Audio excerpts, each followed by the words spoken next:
Putin's bombs are a threat to us too. The West must take action to protect freedom and democracy, Annalena Baerbock said during her speech in the German parliament. According to her, a special responsibility in this regard lies with Germany.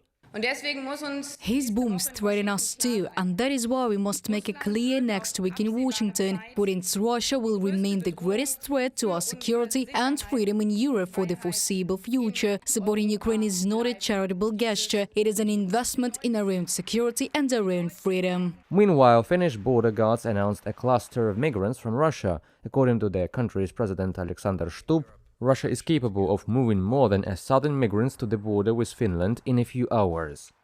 It is difficult to estimate how many migrants may travel through Russia to Finland. In Russia, there are groups of migrants whom the Russian special services allow into the country in order to transport them further. It happens within about 48 hours. In such a situation, our task as Finnish decision makers and authorities is to see that this type of activity is stopped. Alexander Stubb, President of Finland, in a comment to the American TV channel MTV.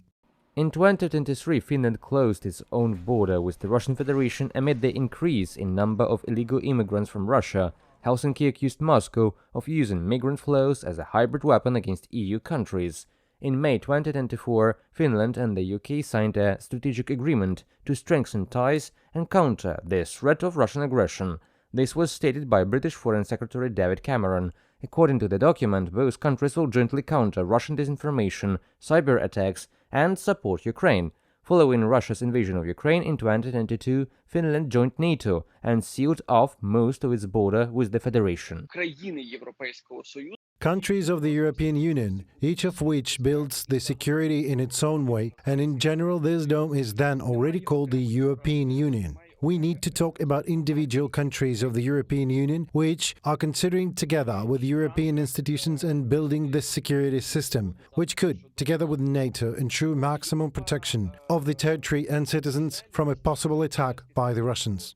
Earlier, the New York Times reported, citing sources in American and European security services, that the main intelligence directorate of the Russian Ministry of Defense had intensified sabotage operations in Europe. We are talking about a wide range of hybrid attacks, including arson of various objects in Europe, among them a warehouse in the UK, a print factory in Poland, and an IKEA store in Lithuania.